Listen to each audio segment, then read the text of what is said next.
Good afternoon, everybody, and you're really welcome to our final session of the Virtual Career Series webinar, IT and Technology. And we are delighted to be joined by a company that doesn't need any introduction to anybody in DKIT, whether that's academic colleagues, placement officers, or indeed staff in the Careers and Employability Centre. We're delighted to welcome tekenable, and we're joined by Peter Rose, who's the Technical Director, and Harry Corbley, who's Service Delivery Manager.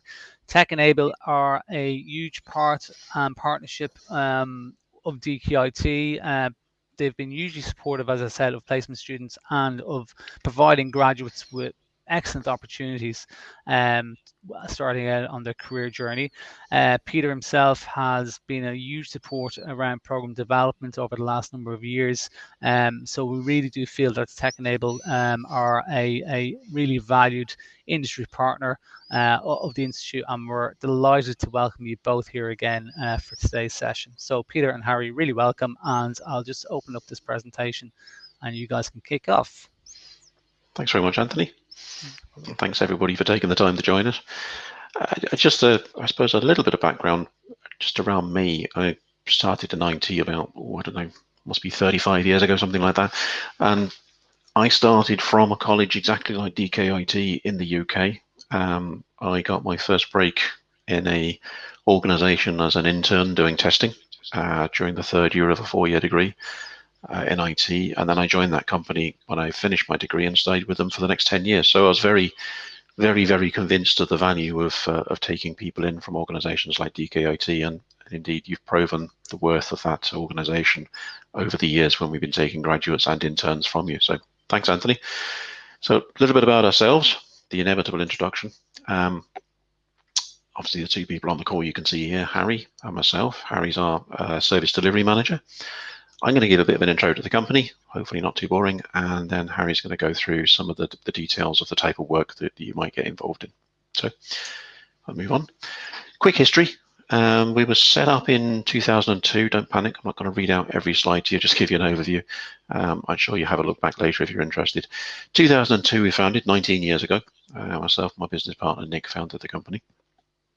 We provided bespoke software, so C# development typically, for many years. And then in 2016 we realized there was a change in the market, and what we did was we moved not to stop doing bespoke code. We still do a heck of a lot of bespoke development, but we moved into low-code platforms. So that'd be the likes of Dynamics 365, Power Platform, and other of their ilk. All of these platforms require a lot of bespoke coding. They're low-code, not no-code platforms. So we still run the two. But that move actually transformed the company. We growing rapidly. We acquired Greenfinch Technologies in 2020. We bought that company. We took investment from good bodies for international expansion, and we grew out to about 80 staff roughly at that point.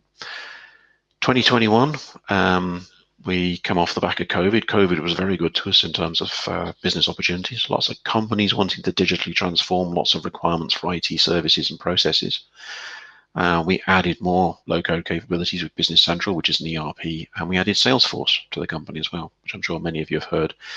And at this point, we're about 130 or so staff. So going into the future, 2021 plus, the future looks like, for us, more acquisitions of like-minded companies in the technology space, more low-code platforms and products, and still retaining the bespoke application development unique selling point. We're targeting, I think we advertised 60 new jobs for the UK alone, for example, there a couple of weeks ago. So we're targeting roughly 200 staff by 2024. We'll probably beat that, just to give you a sense of what we're aiming for. What do we do? Well, we deliver rapid application development using low-code solutions and the very latest cloud technology. That, for us, typically means Microsoft Azure.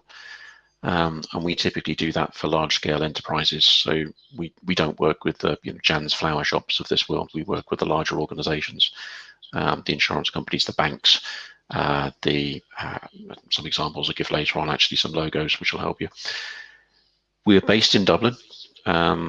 We're focused on financial services, healthcare, agri-food, and the public sector, but we're not exclusively so. We'll take interesting projects from anywhere if they come in. Microsoft Managed Partner, which is kind of the highest level of partnership that you can get within Microsoft, where you get special attention. There's only a handful of those in Ireland, and we're one of them.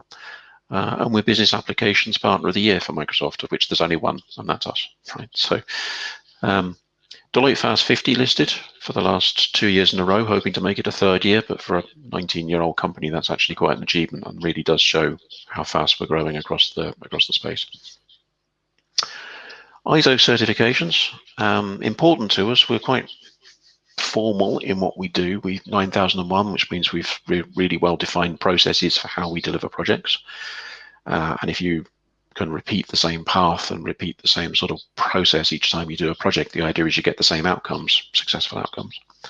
13485, which is a software as a medical device certification, becoming more important, becoming more interesting as software moves out of the realm of the hospitals and into the community for healthcare.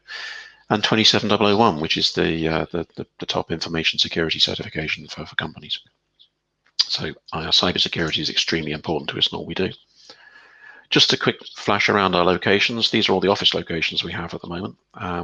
We're opening up another one there in another few weeks' time. I'm not going to tell you where, but it's yet another country. Dublin's the headquarters, as I said. London, we've closed a lot of business in London recently, or in the UK recently, so we've opened up over there formally.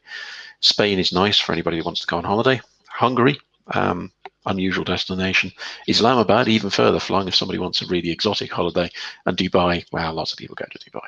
So some of our logos beneath, as you can see, these are just a very small sample of our customers. We've probably over 120 odd customers gained over the last 19 years.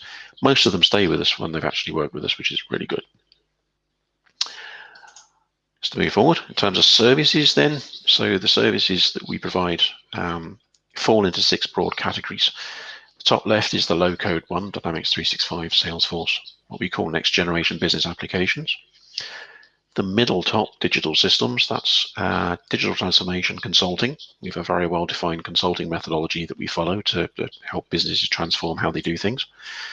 Bespoke software development, managed services, which is the sort of support desk, infrastructure management type of services that you offer, and resourcing. We also place people as individual contractors into companies when they want to.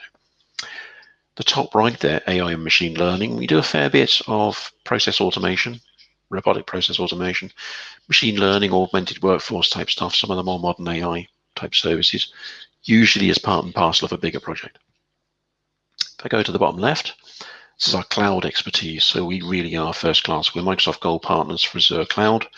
We've multiple architects certified, multiple administrators certified. We know that cloud inside out and backwards, and it's our primary platform for delivering projects. In the middle there is a cybersecurity capability.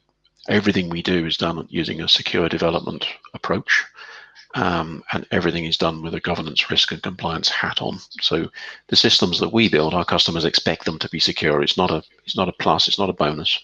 They absolutely expect and demand that they are secure.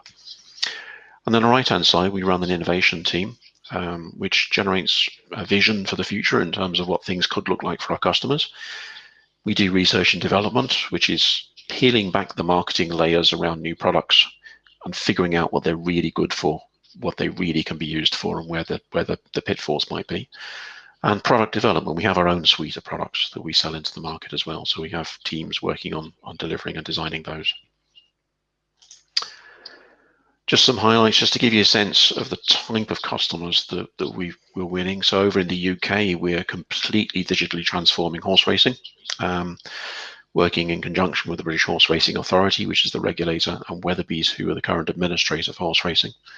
11.1 million euros worth of work over a number of years. So that's a big program of work for us. Top right, global restaurant equipment manufacturer. For those of you who spotted the McDonald's logo on the previous slide, it's probably no secret, but that's the global restaurant chain. So we're building out systems that are used by 20,000 people across the world, across all of their restaurants, for managing their equipment that they have within the restaurants. Plant hire company down the left-hand side, another UK opportunity. Harry on the call here is just back from Bahrain, where we're delivering a system in Bahrain. We can't say exactly what it is, but just to give you a sense that we're not just Irish and UK based, we have projects all over the place. And then an aviation leasing platform, which we're building out both as a solution for a customer and also as a product of our own in the Irish market. So over to Harry.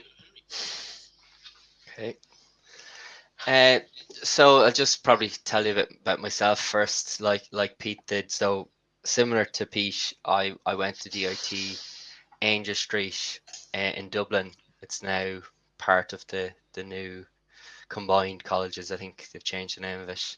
But again, I left there 11 years ago, and I've been with tekenable for the last 10.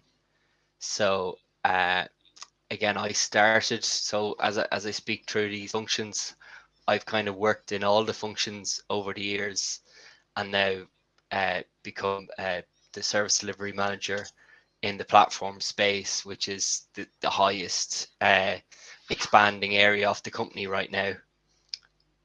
So now I'll just kind of talk about the different areas we have in the company, and then where kind of the graduates come into the different roles they can come into in the company, and then the transition across the company they can do.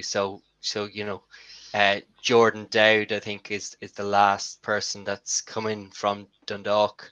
He was meant to be on the call today, but he just too busy with project work, unfortunately. But he actually started in our support team a year and a half ago, and has now transitioned into the platforms team, and is working on that Bahrain project, and is going back out to Bahrain on Saturday for 2 weeks to go live with the project, onboard them, to go, to bring them fully up to speed. And he's going to be he's the main low code platforms developer on that project, and he's less than 2 years in the company.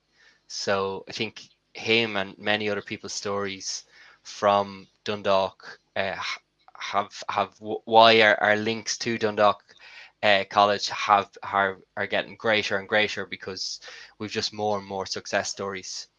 Obviously, the location to our offices and all that fits also. So I'll just talk about the different aspects of the company. So we have one area where a lot of graduates come into is support. So this is all our existing clients who we have built software for.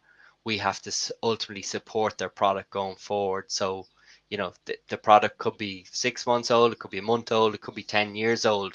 So we have to retain the knowledge of that internally to be able to give the customer support on that.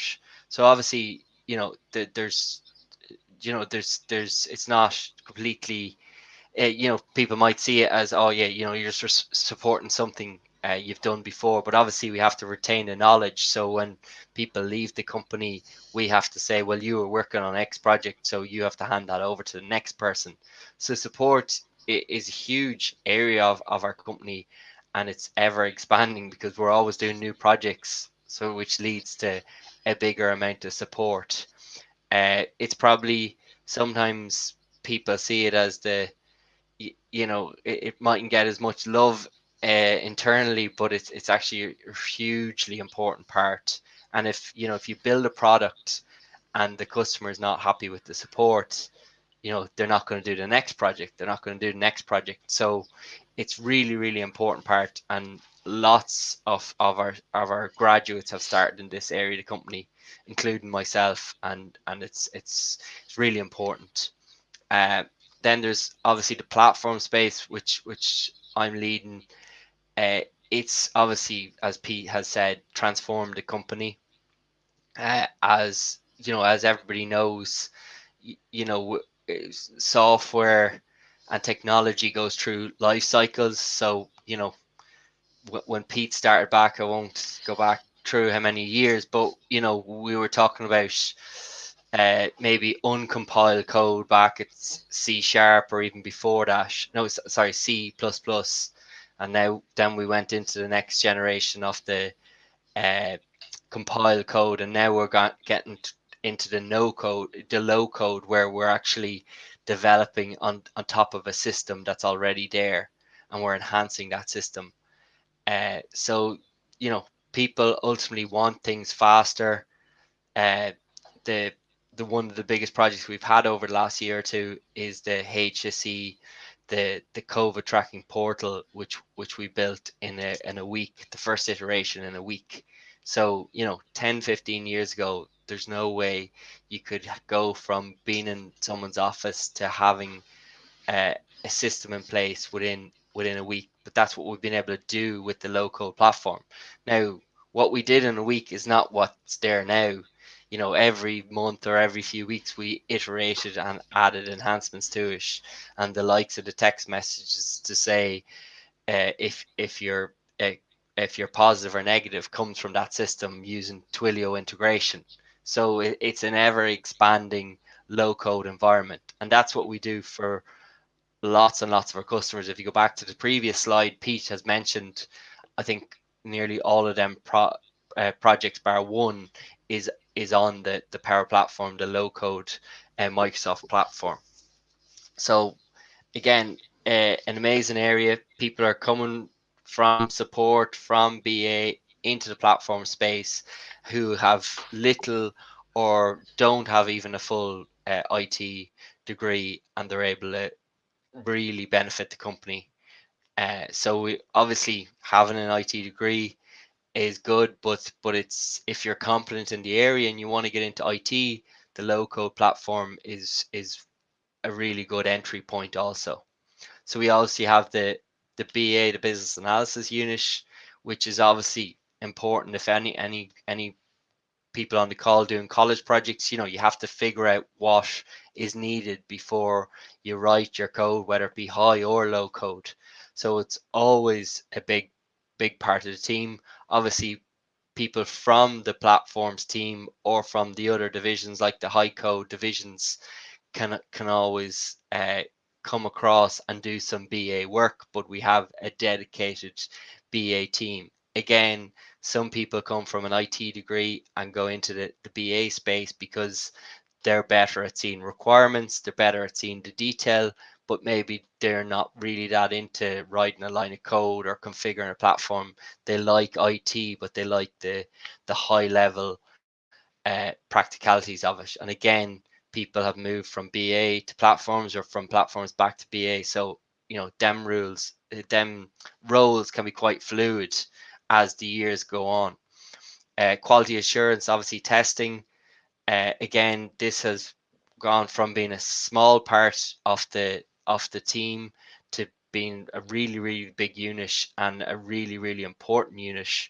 We're trying to obviously always bring on more automated testing and more security testing, customer satisfaction testing. There's obviously many different layers, to testing. It's, it doesn't work to, what people are calling more and more UX, UI, is the button in the right place? And obviously, when we're delivering projects, it's based on how much we get paid and all different things. But, we're obviously always striving for the customer to have a better experience. So again, it probably 5 or 10 years ago was an important piece, but now it's just, we couldn't do without it anymore. It's really, really important. So also on there, we have still, as Pete says, the high code part. So someone who wants to write C sharp, or who wants to write Java, we still have that. And someone who wants to be a high code developer, and again, that is not going to disappear in the morning. And as we see, the platforms team actually also has a high code platforms team, which I was actually explaining to one of our new PMs today. So again, sorry, that's another function, project management PM function. We do also take graduates in that function. It's probably a little bit more tricky to get into. And if there was some courses like Prince 2 and stuff being done or done outside the college, that it's possible to get into that. It is probably a little bit more tricky to start in that as a graduate type role. We have seen anyway, but we're definitely open to the idea of that. Sorry, just move on. So then just to go through some of the different skills, probably will have mentioned most of them, is just technology and delivery. So we have obviously the Power Platform, low code development. We obviously, if it's not on the Microsoft Power Platform, it would normally be on some sort of Microsoft infrastructure like the Azure platform in the cloud. We still obviously use .NET. We write a lot of front-end applications in Angular. We do also use Xamarin, so it's a Microsoft tool for writing native iPhone and Android code. And we also obviously have the high code division. We do projects in both waterfall and agile, and we obviously our project managers have Prince too. Other skills, the skills you'll get in tekenable, you'll obviously get teamwork, pride in your work. We obviously have a common sense approach, and we have like the biggest thing for a graduate is that you saw back on Pete's slide, we're in so many different verticals, so many different areas that people stay a lot longer in a company like tekenable because it's not one vertical with one product. You're going from talking about a horse in the morning to talking about the combination of fund of funds in the evening, and the next day talking about some sort of financial investment like an ARF or a MRF, or so your mind doesn't get kind of curtailed, and you get to see other areas and other businesses. So different projects can nearly feel like working in different industries, which again is a great kind of benefit, especially as a graduate where you mightn't know exactly where you want to go or where you want to be. You should get a glimpse of different areas and different businesses. So again, just some of the projects, the HSE COVID response, where we built the platform where the COVID trackers, people on the phone ringing people, asking, have you been in contact? Do you need to get a test? All that details is going into that system, which again, built in a week, but obviously was iterated upon for the last 2 years. Again, sending text messages using Twilio and lots of other integrations to other HSE systems. Horse administration system for both Weatherby's and British Racing. Again, we've done some work with HRI also. So again, we would have lots of knowledge in the horse racing industry.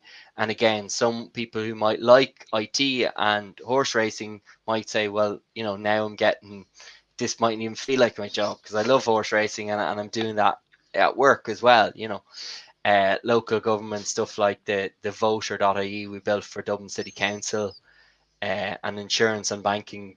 There's lots. Zurich is a big customer of ours, and we've written a very, very complicated fund-to-fund management, which they've rolled out across their groups. And agribusiness, Dairygold.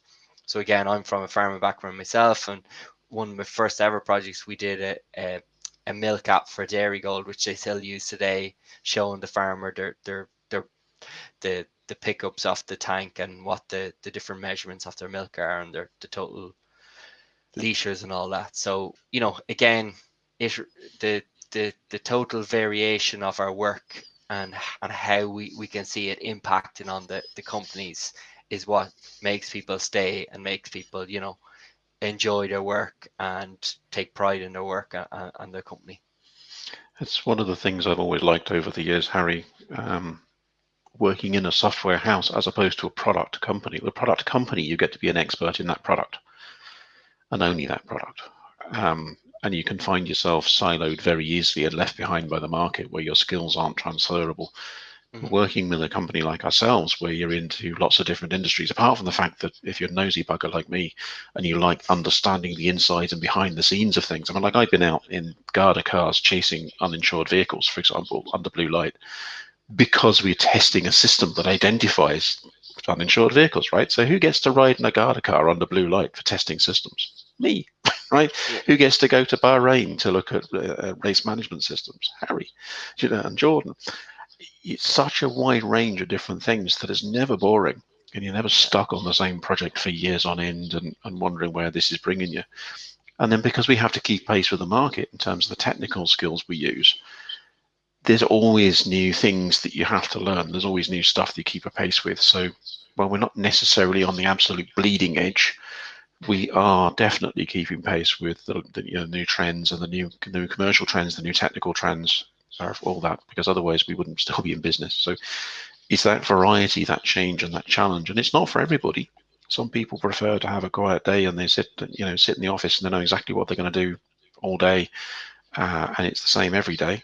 If that's not you, then it's for us.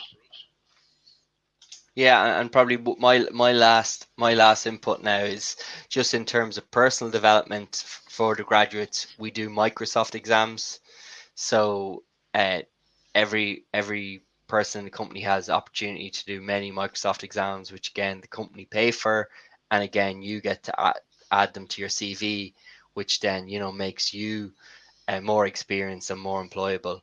So again, it's a win-win, and the opportunities are there.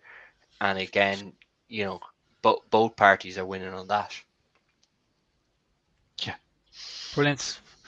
As usual, an amazing presentation by both Peter and Harry. And I think what I took away was the scope of the work, and a great example by Harry in relation to his own farming background and somebody else who's interested in the horse. But you just don't know what's going to come through the door. And I think that will be a major attraction to students who maybe don't see large tech organizations as their best fit. And I think he gave an example of a student who potentially, went into a support role. And I think a support role is probably the very best way for a graduate to learn about customer demands and to see the back end before actually getting involved in all those aspects. And obviously Jordan's gone on to do great things, and we're delighted to hear that as well. Quick questions coming in. Let me see here. Bear with me for 1 second. Oh, yeah, a typical applicant. So, okay, so there's numbers of courses that you're obviously targeting, Peter and Harry, today, and I know it's just not the computing one, as you said. Like somebody from a business background with an interest in technology is more than welcome to apply. But obviously we have our core sort of computing programs, so software dev, games dev, and then we have our cloud and data degrees as well.